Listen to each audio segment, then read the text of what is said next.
Iraq എന്നൊരു രാജ്യത്തിനെ അടിച്ചു തകർത്ത് അമേരിക്കയും ബ്രിട്ടനും അടക്കമുള്ളവർ ആണവായുധത്തിന്റെ പേരിൽ വെറും പ്രചരണം നടത്തി ആരോപണങ്ങൾ ഉന്നയിച്ച് ഒരു രാജ്യത്തിനെ കൃത്യമായി നിലംപരിശാക്കി.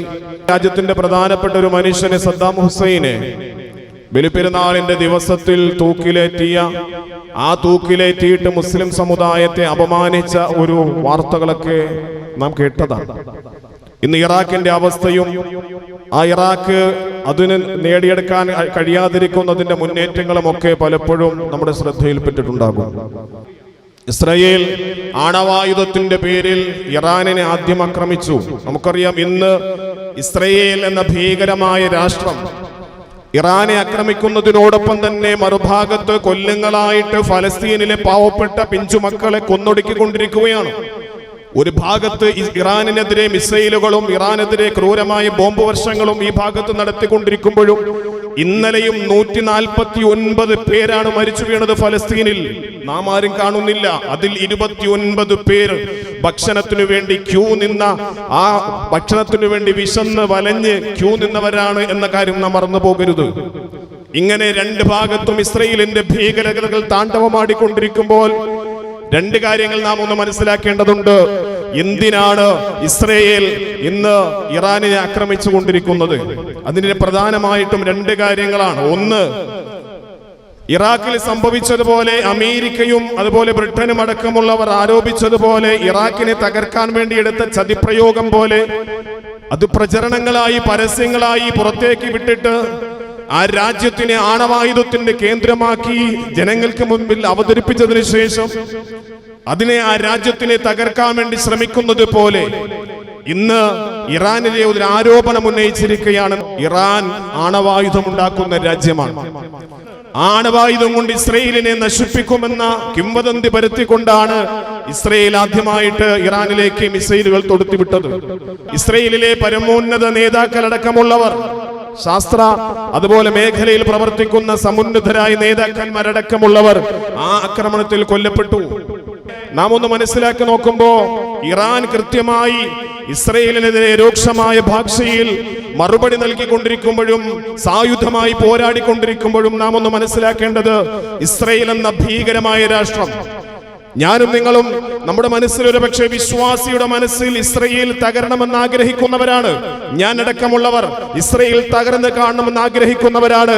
അത് ഇറാനിനോട് കൂടുതൽ മഹബത്തുള്ളത് കൊണ്ടോ ഇറാനിൽ കൂടുതൽ മുസ്ലിമീങ്ങൾ ഉള്ളത് കൊണ്ടോ അല്ല, മറിച്ച് ഇസ്രയേൽ എന്ന ഭീകരമായ രാഷ്ട്രം ഒരു പാവപ്പെട്ട കൊച്ചു മനുഷ്യന്മാരെ, കൊച്ചു രാജ്യത്തിനെ നിലംപരിശാക്കിയിട്ട് 60,000-ഓളം പേരെ കൊന്നൊടുക്കി കഴിഞ്ഞുകൊണ്ടിരിക്കുമ്പോഴും ആ ഇസ്രയേലിന്റെ ഭീകരതയെ ഒന്ന് അവസാനിച്ച് കാണാൻ, ആ രാജ്യം ഒന്ന് നശിച്ചു കാണാൻ ഞാനും നിങ്ങൾ മനുഷ്യത്വ ബോധമുള്ള ഹൃദയത്തിൽ മനുഷ്യത്തിന്റെ ഒരു അംശമെങ്കിലും, മനുഷ്യത്വത്തിന്റെ ഒരു അംശമെങ്കിലും ഉള്ളിലുള്ളവർ എല്ലാവരും ഇസ്രയേൽ നശിച്ചു കാണാൻ ആഗ്രഹിക്കുന്നു. എന്തേ? അത് മനുഷ്യത്വത്തിന്റെ ഭാഗമാണ്. കാരണം അവിടെ അനുഭവിച്ചിരിക്കുന്ന ഫലസ്തീനിലെ പ്രിയപ്പെട്ട പിഞ്ചുമക്കൾ അനുഭവിച്ചു കൊണ്ടിരിക്കുന്ന വേദനകൾ അത്രയ്ക്കാണ്. കൈകാലുകളില്ലാതെ നടന്നു പോകുന്ന അല്ലെങ്കിൽ ഇഴഞ്ഞു പോകുന്ന പിഞ്ചുമക്കൾ, തലയും മുടലും വേർപെട്ട പിഞ്ചുമക്കൾ, മാംസം മനുഷ്യ ശരീരമെന്ന് പറയാൻ പോലും പറ്റാത്ത രീതിയിൽ ചിന്നിച്ചതറിപ്പോയ പിഞ്ചുമക്കളുടെ ശവശരീരങ്ങൾ കാണുമ്പോ പ്രിയപ്പെട്ടവരെ, ആർക്കാണ് കണ്ണുനീർ വാർക്കാൻ കഴിയാത്തത്?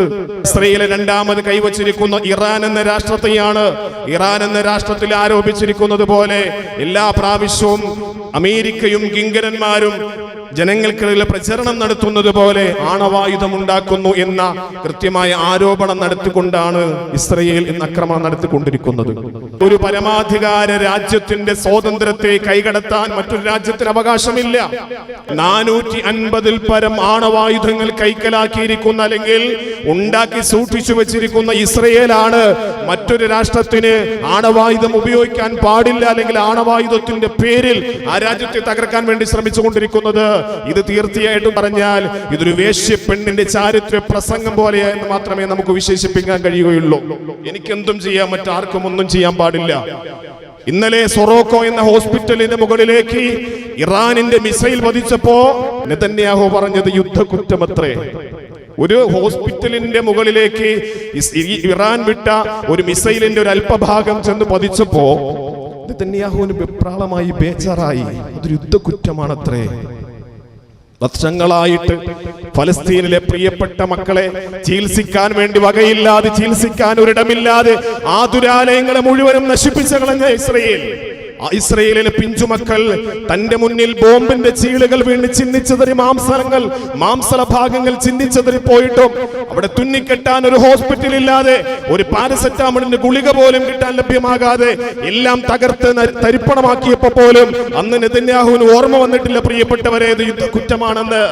ഇന്ന് ഇറാൻ ഇസ്രയേലിലേക്ക് മിസൈലുകൾ വിടുമ്പോ നെതന്യാഹു നിലവിളിക്കുന്നുണ്ട്, അത് സാധാരണക്കാരന്റെയും കുട്ടികളോടും സാധാരണക്കാരോടുമാണ് ഇറാൻ യുദ്ധം ചെയ്യുന്നത് എന്ന്. പ്രിയപ്പെട്ട നെതന്യാഹുവിന് വീണ്ടും നമുക്ക് ചോദിക്കാനുള്ളത്, എത്രയോ വർഷങ്ങളായി ഫലസ്തീനിലെ നിരപരാധികളായ പിഞ്ചുമക്കളോട് ഇതൊക്കെ കാണിച്ചിട്ടും എന്തേ നിങ്ങൾക്ക് കണ്ണു തുറക്കാൻ കഴിഞ്ഞിട്ടില്ലയോ? ഇറാന്റെ 2 മിസൈലുകൾ അല്ലാഹു തആല ഇറാന് പരിപൂർണമായ ശക്തി അല്ലാഹു തആല നൽകി. ഇസ്രായേൽ എന്ന ഭീകരതയെ അല്ലാഹു തആല നശിപ്പിക്കുമാറാകട്ടെ. ഞാൻ പറഞ്ഞു വരുന്നത് ഇസ്രായേലിന്റെ ഭീകരതയാണ് പ്രിയപ്പെട്ടവരെ. അല്ലാഹു തആല നമുക്ക് എല്ലാവിധമായ നന്മകളും നമ്മുടെ ലോകത്തിന് സമാധാനവും അല്ലാഹു തആല നൽകി അനുഗ്രഹിക്കുമാറാകട്ടെ. ഇറാനുമായി ബന്ധപ്പെട്ട ആണവായുധത്തിന്റെ പേരിൽ ഇറാഖിനെ പോലെ നശിപ്പിക്കാൻ വേണ്ടി ശ്രമിച്ചുകൊണ്ടിരിക്കുമ്പോഴും ഇവിടെ തിരിച്ചറിയേണ്ട 1-2 സംഗതികളുണ്ട്. എന്നും ചതിയന്മാരുടെയും അതുപോലെ ചതിപ്രയോഗങ്ങൾ നടത്തിയിട്ടും ചരിത്രത്തിൽ പാരമ്പര്യമുള്ള ഒരു സമുദായമാണ് ജൂതന്മാരെന്ന് തിരിച്ചറിവ് നാം മറന്നു പോകരുത്. അത് വിശുദ്ധ ഖുർആൻ നമ്മോട് പഠിപ്പിച്ചതാണ്. അത് വിശുദ്ധമായ ഖുർആൻ നമ്മോട് പഠിപ്പിച്ചതാണ്. മാത്രമല്ല വിശുദ്ധമായ ഖുർആന് കൃത്യമായ ആഹ്വാനവും നമ്മോടുണ്ട്. കാരണം ഇന്ന് ഇസ്രായേൽ ഇത്രയും വലിയ വീമ്പ് പറയാൻ കാരണം, അല്ലെങ്കിൽ വലിയ പോരാട്ടം നടത്താൻ കാരണം കൂടെ വലിയച്ഛനുണ്ട്. അതെന്തറിയോ? അമേരിക്കയുണ്ട്, സഖ്യകക്ഷികളുണ്ട് സഹായിക്കാൻ. പക്ഷേ അമേരിക്കയും സഖ്യകക്ഷികളും ഒന്നുമില്ലായിരുന്നു എങ്കിൽ ഇസ്രായേൽ എന്നേ തീർന്ന് പപ്പടമായി പോയേനെ. എന്റെ പ്രിയപ്പെട്ടവരെ, ഇസ്രായേൽ ഏതാണ്, ഫലസ്തീൻ ഏതാണ് എന്ന് പലർക്കും തിരിച്ചറിയില്ല. ഇസ്രായേലിന്റെ ക്രൂരതകൾ എന്താണ്? അത് യുദ്ധമല്ല, അതൊക്കെ അവിടെ നടക്കട്ടെ ഉസ്താദേ, അതൊക്കെ നടക്കും, അതൊക്കെ ആരെങ്കിലും ഒരാൾ ജയിക്കും. ഇതല്ല എന്റെ പ്രിയപ്പെട്ടവരെ, നാം ഒന്ന് മനസ്സിലാക്കണം. ഇസ്രായേലിന്റെ ഭീകരമുഖങ്ങൾ നാം ഒന്ന് മനസ്സിലാക്കി നോക്കണം. പരിശുദ്ധമായ ഖുർആനിലൂടെ അല്ലാഹു തആല പഠിപ്പിച്ചതുപോലെ ജൂതന്മാരുടെ പാരമ്പര്യം വിശുദ്ധമായ ഖുർആൻ പഠിപ്പിക്കുന്നുണ്ട്. മൂസ നബി അലൈഹിസ്സലാത്തു വസ്സലാം അടക്കമുള്ള പ്രവാചകന്മാരെ ദ്രോഹിച്ച, ഈസ നബി അലൈഹിസ്സലാത്തു വസ്സലാമിനെ ജാരസന്താനം എന്ന് വിശേഷിപ്പിച്ച, ഇങ്ങനെ ഒരുപാട് പ്രവാചകന്മാരെ ദ്രോഹികളാക്കി അല്ലെങ്കിൽ ദ്രോഹം ചെയ്തിട്ട് ക്രൂരതകൾ വരുത്തി വെച്ച ഒരു സമുദായമാണ്. ആ സമുദായത്തിന്റെ പാരമ്പര്യമുള്ളവരാണ് നെതന്യാഹുവും കൂട്ടരും. തീർന്നില്ല. സക്കരിയ നബി അലൈഹിസ്സലാത്തു വസ്സലാം, യഹ്യാ നബി അലൈഹിസ്സലാത്തു വസ്സലാം അടക്കമുള്ള പ്രവാചകന്മാരെ വധിച്ചു കളഞ്ഞ, കൊന്നുകളഞ്ഞ പാരമ്പര്യമുള്ളവർ. അതുകൊണ്ട് തന്നെ മരണം വരെയും ജൂതന്മാരുടെ പാരമ്പര്യം കൊലയായിരിക്കും. വിശുദ്ധ ഖുർആൻ പഠിപ്പിച്ചില്ലേ? വിശുദ്ധമായ ഖുർആൻ പഠിപ്പിച്ചു, ശപിച്ചവരാണ് അവര്. ലുഇനല്ലദീന കഫറൂ മിൻ ബനി ഇസ്രായീൽ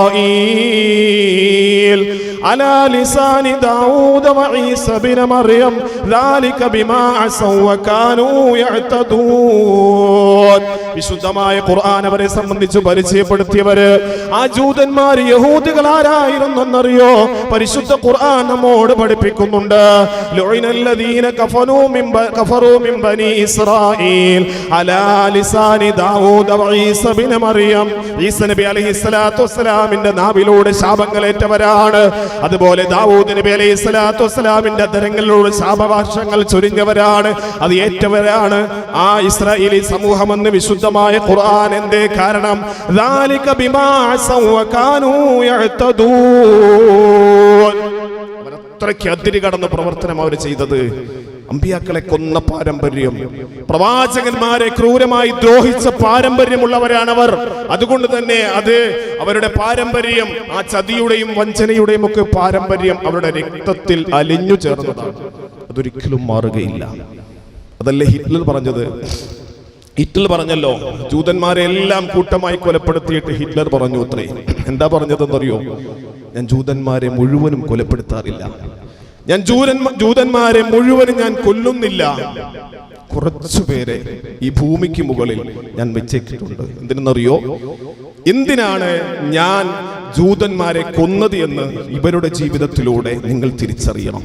ആരാ പറഞ്ഞത്? നബിത്തങ്ങൾ പറഞ്ഞതല്ല, ഹിറ്റ്ലർ പറഞ്ഞതാണ്. പ്രിയപ്പെട്ടവരെ, വിശുദ്ധ ഖുർആൻ നമ്മോട് പഠിപ്പിച്ചത് ശാപത്തിന്റെ ശരവർഷങ്ങൾ ചൊരിയപ്പെട്ട ഒരു സമൂഹമാണ് ഇസ്രായേലികൾ.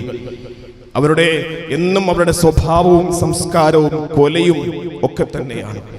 ഇന്ന് ഇസ്രായേലിന്റെ ആകാശത്തിലൂടെ അവരിലേക്ക് പേമാരിയായി പെയ്തിറങ്ങുന്ന ബോംബിന്റെയും മിസൈലിന്റെയും ഒക്കെ വർഷങ്ങൾ കാണുമ്പോൾ നിലവിളിക്കുകയാണ്, ബങ്കറിന്റെ അകത്ത് ഒളിക്കുകയാണ്. കേവലം ഉരുടുതുണി പോലും എടുക്കാൻ കഴിയാതെ നിക്കറിട്ട് ഓടേണ്ടി വരുന്ന നെതന്യാഹുവിന്റെ അനുയായികളെയാണ് ഇന്ന് ഇസ്രായേൽ നമുക്ക് കാണാൻ കഴിയുന്നത്. കാരണം ഒരു വാർത്താ സമ്മേളനം നടത്തുമ്പോൾ പോലും പൊളിഞ്ഞിരിക്കുന്ന അല്ലെങ്കിൽ മിസൈലേറ്റ് ഇറാനിന്റെ മിസൈലേറ്റിട്ട് തകർന്നിരിക്കുന്ന ഒരു ബിൽഡിങ്ങിന്റെ ഭാഗം തകർന്ന് ഇളകി തറയുന്നു. അതിന്റെ ശബ്ദം കേട്ടപ്പോൾ പോലും നെതന്യാഹു ഞെട്ടിയുറക്കുകയാണ്. അന്തം വിട്ട അത്ഭുതത്തോടുകൂടി അല്ലെങ്കിൽ ഇങ്ങനെ പേടിച്ചരണ്ട് നിൽക്കുകയാണ്. പ്രിയപ്പെട്ടവരെ, ഇതേ അവസ്ഥയിലേക്ക് ഇസ്രായേലിനെ കൊണ്ടെത്തിച്ചത് ആരാണ്? രാജാധിരാജനായ റബ്ബുൽ ആലമീനായ അല്ലാഹുവാണ്. അല്ലാഹു സർവശക്തനാണ്. മാത്രമല്ല, ഫലസ്തീനിലെ പ്രിയപ്പെട്ട പിഞ്ചുമക്കളുടെ ഹൃദയം നൊന്തുള്ള പ്രാർത്ഥനയാണ്, അവരുടെ ചോരയും അവരുടെ നീരുമാണ് പ്രിയപ്പെട്ടവരെ. അതുകൊണ്ട് ഇസ്രായേൽ സമൂഹം ഇനി കടന്നു വരാൻ പോകുന്ന ദയനീയ മുഖങ്ങൾ നാം കണ്ടുകൊണ്ടേയിരിക്കണം. നമുക്കറിയാം അതിന്റെ വാർത്തകൾ. വിശുദ്ധ ഖുർആൻ സൂചിപ്പിച്ചതുപോലെ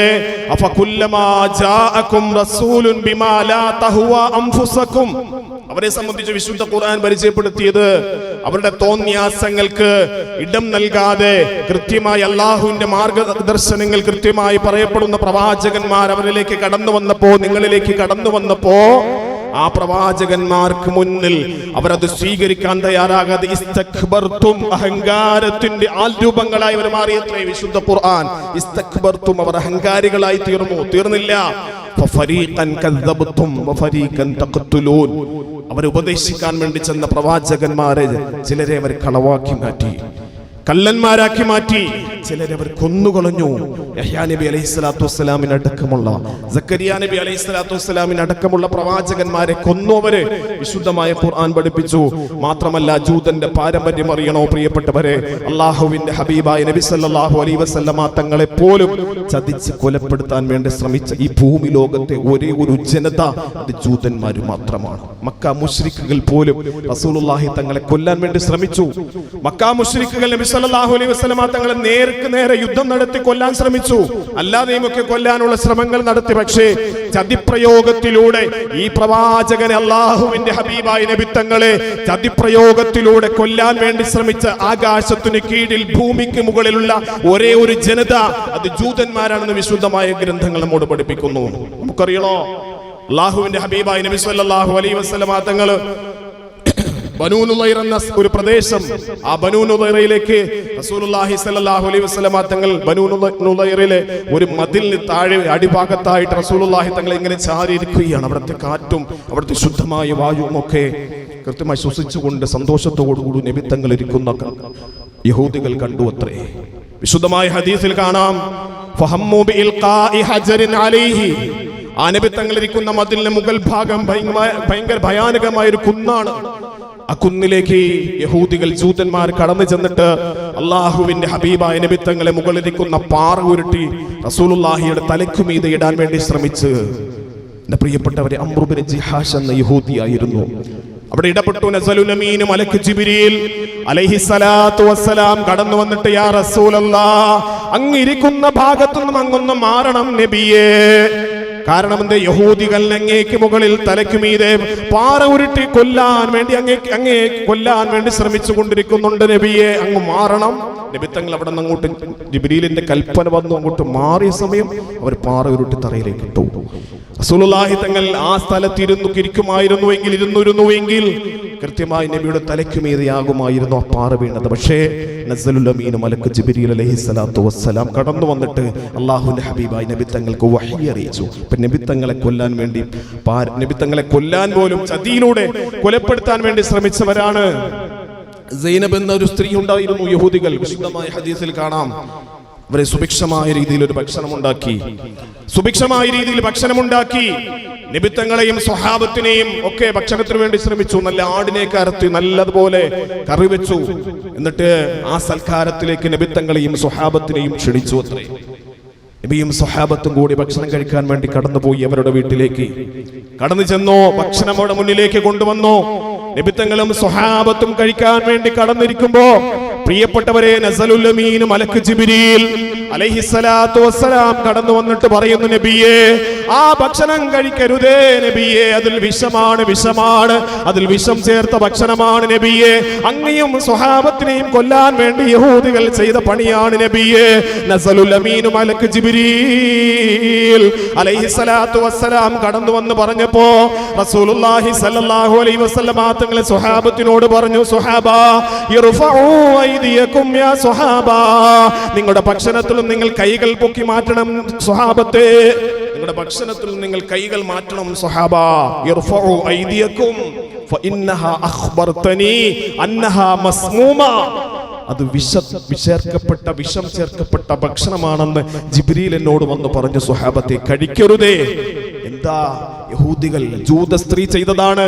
ചതിയിലൂടെ അള്ളാഹുവിന്റെ ഹബീബായ നബി തങ്ങളെ കൊല്ലാൻ വേണ്ടി ശ്രമിച്ചവരാണ് ജൂതന്മാർ.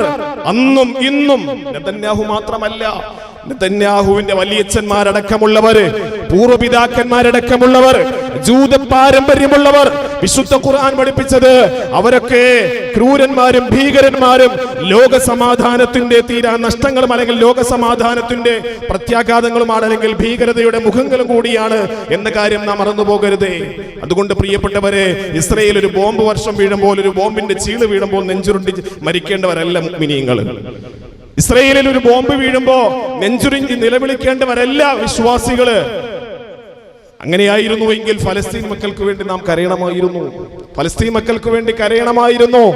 എത്രയോ വർഷങ്ങളായി അനുഭവിക്കുന്നു, ഇന്നും അനുഭവിക്കുന്നു, ഇന്നലെയും അനുഭവിച്ചുകൊണ്ടിരിക്കുന്നു. പ്രിയപ്പെട്ടവരെ, ഭക്ഷണത്തിന് വേണ്ടി ക്യൂ നിർത്തിയിട്ട് നിങ്ങൾക്ക് ഭക്ഷണം നൽകാമെന്ന് പറഞ്ഞ് പിഞ്ചുമക്കളടക്കമുള്ളവരെ വരിക്ക് നിർത്തിയിട്ട് ക്യൂയിൽ നിർത്തിയിട്ട് പുറകിലൂടെ വെടിവെച്ച് കൊല്ലുകയാണ്. ഇന്നലെയും 29 പേരാണ് മരിച്ചത്. ആകെ ഇന്നലെ 24 മണിക്കൂറിനകത്ത് ഇന്നലെ മരണപ്പെട്ടത് 100 പേരാണ് ഫലസ്തീനിൽ. ഒരു ഭാഗത്ത് ഫലസ്തീൻ, മറുഭാഗത്ത് ഇസ്രയേൽ അടിച്ചുകൊണ്ടിരിക്കുന്നു. ആര്? ഇസ്രയേൽ. അല്ലാഹു തആല ലോകത്തിന് പരിപൂർണമായ സമാധാനം നൽകി അനുഗ്രഹിക്കുമാറാകട്ടെ. ജൂതന്മാരുടെ പാരമ്പര്യം അറിയോ? ലോകത്ത് അങ്ങോട്ടും ഇങ്ങോട്ടും അലഞ്ഞു തിരിഞ്ഞ് നടന്നവരായിരുന്നു ജൂതന്മാർ. ഒരാളും ഒരു സ്ഥലം കൊടുത്തിട്ടില്ലായിരുന്നു, ഒരു രാജ്യവും ഒരു അഭയം കൊടുത്തിട്ടില്ലായിരുന്നു. അവസാനം 1948 ബ്രിട്ടന്റെ നേതൃത്വത്തിൽ കൃത്യമായൊരു ചതിപ്രയോഗം അവിടെ നടന്നു. ഏകപക്ഷീയമായ രീതിയിൽ ഒരിടവും ലഭിക്കാതെ വന്ന ജൂതന്മാരെ, അലഞ്ഞു തിരിഞ്ഞ് രാജ്യത്തിന്റെ പല ഭാഗങ്ങളിൽ അലഞ്ഞു തിരിഞ്ഞ് നടന്നിരുന്ന ജൂതന്മാരെ 1948 ബ്രിട്ടീഷിന്റെ നേതൃത്വത്തിൽ, ബ്രിട്ടന്റെ നേതൃത്വത്തിൽ ഏകപക്ഷീയമായ രീതിയിൽ ഫലസ്തീനിൽ അവർക്ക് മണ്ണ് കൊടുത്തു. അവരെ പ്രതിഷ്ഠിച്ചു ഫലസ്തീൻ മണ്ണിൽ. എന്നിട്ട് എന്തെന്നറിയോ? ആ ഫലസ്തീൻ മണ്ണിൽ അവരെ കുടിയിരുത്തിയതിനു ശേഷം അവർക്കുള്ള സൗകര്യങ്ങൾ ഇന്ന് നാം പരിശോധിച്ചു നോക്കുമ്പോൾ, അന്ന് UN അവർക്ക് അളന്നു കൊടുത്തിരുന്ന പ്രദേശത്തേക്കാൾ 3 ഇരട്ടി ഭൂമിയാണ് ഇന്ന് കൈയടക്കി വെച്ചിരിക്കുന്നത് ഇസ്രയേൽ. അന്ന് അതിന്റെ പേരിൽ 7.5 ലക്ഷം ഫലസ്തീനികൾ പുറന്തള്ളപ്പെട്ടു ആ രാജ്യത്തുനിന്ന്. ഇന്ന് ആകെ മൊത്തം പരിശോധിച്ചു നോക്കുമ്പോ 50 ലക്ഷം ഫലസ്തീനികളാണ് പിറന്ന മണ്ണിൽ നിന്നും പുറത്താക്കപ്പെട്ടത്. അഭയം നൽകിയവർ അഭയാർത്ഥികളായി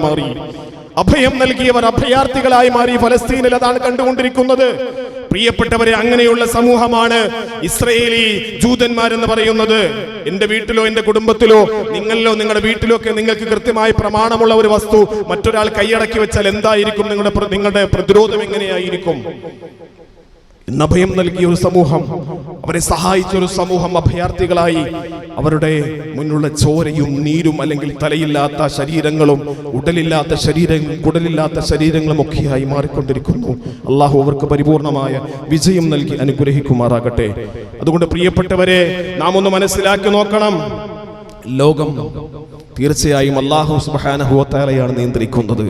ഈ അഹങ്കാരത്തിനും ഹുങ്കിനും ഒന്നും ഒരു പക്ഷേ തൽക്കാലം ഒരു സുഖമുണ്ടാകും. വൽ ആഖിബത്തു ലിൽ മുത്തഖീൻ. ശുദ്ധമായ ഖുർആൻ പഠിപ്പിച്ചതുപോലെ കൃത്യമായി അക്രമികളുടെ കരങ്ങളെ പിടിക്കാൻ, അക്രമികളെ നിലയ്ക്ക് നിർത്താൻ ലോകരാജ്യങ്ങളിൽപ്പെട്ട രാജ്യങ്ങൾ കടന്നു വരും. അങ്ങനെയാണല്ലോ അള്ളാഹുവിന്റെ ഹബീബായ നബി തങ്ങൾ അങ്ങനെ തന്നെയാണ് പഠിപ്പിച്ചത്. അതുകൊണ്ട് പ്രിയപ്പെട്ടവരെ, ഫലസ്തീനിലെ പ്രിയപ്പെട്ട മക്കളുടെ കണ്ണുനീരിനും ഫലസ്തീനിലെ പ്രിയപ്പെട്ട മക്കൾ നൽകിയ ചോരയ്ക്കും അവരുടെ ജീവനും പകരമായി അല്ലാഹു സുബ്ഹാനഹു വ തആല ഇസ്രായേൽ എന്ന ഭീകര രാഷ്ട്രത്തിനെ അല്ലാഹു തആല തകർക്കുമെന്നതിൽ സംശയമില്ല. അത് നമുക്ക് കാണാം, കാത്തിരുന്ന് കാണാം. വിശുദ്ധ ഖുർആൻ പഠിപ്പിച്ചതുപോലെ നമുക്കറിയാം, ഫലസ്തീനിലെ പ്രിയപ്പെട്ട സഹോദരങ്ങളുടെ തലയ്ക്കുമീതെ ബോംബ് വർഷം കടന്നു വരുമ്പോ, ബോംബുകൾ പെയ്തിറങ്ങുമ്പോ പുഞ്ചിരിയോടുകൂടി നോക്കി ഹസ്ബുനല്ലാഹു വ നിഅമൽ വക്കീൽ നിഅമൽ മൗല വ നിഅമൻ നസീർ എന്ന സന്തോഷത്തിന്റെ ഏറ്റവും സന്തോഷമുള്ള സുഖമുള്ള വർത്തമാനം പറഞ്ഞ മക്കളായിരുന്നു ഫലസ്തീനിലും ഈ ഇറാനിലും നമുക്ക് കാണാൻ കഴിയുന്നത്. അയത്തുള്ള അലി ഖംനഈ പറയുന്നത് പോലെ അള്ളാഹു നമ്മുടെ കൂടെയുണ്ട്, നമുക്ക് വിജയമുണ്ടാകും, തീർച്ചയാണ്. പക്ഷേ അറബ് രാഷ്ട്രങ്ങളെ വെച്ച് നോക്കുമ്പോൾ പ്രിയപ്പെട്ട സഹോദരങ്ങളെ, നട്ടലുള്ള ഒരു രാജ്യമെന്ന് തന്നെയാണ് ഇറാനെ നമുക്ക് വിശേഷിപ്പിക്കാൻ കഴിയുന്നത്. ചുറ്റുഭാഗത്തും ഇസ്രയേലിന്റെ ചുറ്റുഭാഗത്തുമുള്ള എത്രയോ രാജ്യങ്ങൾ ഇസ്രയേലിന് പച്ചപ്പരവതാനി വിരിച്ചിട്ട് സുഭിക്ഷമായ ഭക്ഷണ സൗകര്യങ്ങൾ ചെയ്തു കൊടുത്തുകൊണ്ട് എല്ലാ സൗകര്യങ്ങളും ചെയ്തു കൊടുത്തുകൊണ്ടിരിക്കുമ്പോൾ പോലും പ്രിയപ്പെട്ടവരെ, ഇറാനിന്റെ നിലപാട്, ഇറാൻ എങ്ങനെയുള്ള ആശയക്കാരായ അല്ലെങ്കിൽ എത്ര ഭൂരിപക്ഷമുള്ള പ്രദേശമാണ് എന്നതല്ല, പക്ഷേ ഒരു ഇസ്രയേൽ എന്ന ഭീകര രാഷ്ട്രത്തെ നിലയ്ക്ക് നിർത്താൻ വേണ്ടി ഇറാൻ നടത്തിക്കൊണ്ടിരിക്കുന്ന പോരാട്ടം തന്നെയാണ്. വിശ്വാസികൾക്ക് പോരാട്ടം എന്ന് തന്നെയാണ് പറയേണ്ടത് പ്രിയപ്പെട്ടവരെ. അതുകൊണ്ട് നാം മനസ്സിലാക്കേണ്ടത്, ഇറാനിന്റെ ധൈര്യം, അവര് തലയ്ക്ക് മീതെ മിസൈൽ കടന്നു വരുമ്പോഴും നിലവിളിക്കുന്നില്ല. നിങ്ങളൊക്കെ വീഡിയോ പലപ്പോഴും കാണുന്നവരാണ്. ഇസ്രയേലേക്ക് ഒരു മിസൈൽ തൊടുത്തുവിട്ടിട്ട് സന്തോഷത്താൽ തക്ബീർ വിളിച്ചു കൊണ്ടുപോകുന്ന ഇറാനികളെയാണ് നമുക്ക് ഇന്നലെയും ഒക്കെ കാണാൻ കഴിഞ്ഞിട്ടുള്ളത്. അതുകൊണ്ട് അക്രമികൾക്ക് കൂടുതൽ കാലം നിലനിൽപ്പ് ഉണ്ടാകില്ല. അല്ലാഹുവിന്റെ നിയന്ത്രണത്തിലാണ് കൃത്യം. അലാ, വിശുദ്ധമായ ഖുർആൻ പഠിപ്പിച്ചതുപോലെ അലാ ലഅനത്തുല്ലാഹി അലൽ ളാലിമീൻ. അറിയണേ, അലാ ലഅനത്തുല്ലാഹി അലൽ ളാലിമീൻ. അക്രമികൾക്കാണ് സർവ്വശാപവും. അതുകൊണ്ട് ബെഞ്ചമിൻ നെതന്യാഹു ആയാലും ബെന്യാമിൻ നെതന്യാഹു ആയാലും ആ നെതന്യാഹുവിന്റെ അനുയായികളായാലും അവർക്ക് കൂടുതൽ സന്തോഷിക്കാൻ ഇനി വകയില്ല. കാരണം പ്രാർത്ഥനകളൊക്കെ അല്ലാഹുവിന്റെ അടുക്കൽ സ്വീകരിക്കപ്പെട്ടു കഴിഞ്ഞു. ഓരോ ഫലസ്തീനിന്റെ കണ്ണുനീരുകളും അല്ലാഹുവിന്റെ അടുക്കലേക്ക് എത്തപ്പെട്ട് കഴിഞ്ഞിട്ടുണ്ട്. അവിടെ പ്രാർത്ഥനകൾ വിഫലമാകില്ല പ്രിയപ്പെട്ടവരെ. അത് മുഅ്മിൻ അല്ലാഹു തആല കൊടുത്ത സന്തോഷത്തിന്റെ സുവിശേഷ വർത്തമാനമാണത്. അതുകൊണ്ട് നമുക്ക് കാത്തിരുന്ന് കാണാം. അല്ലാഹു തആല ലോകത്തിന് പരിപൂർണമായ സമാധാനം അല്ലാഹു നൽകി അനുഗ്രഹിക്കുമാറാകട്ടെ. ലോകത്തിലെ ഭീകര പ്രവർത്തനം നടത്തുന്ന മനുഷ്യർക്ക് മുഴുവനും നാശമായി കൊണ്ടിരിക്കുന്നവരെ അല്ലാഹു തആല നശിപ്പിക്കുമാറാകട്ടെ.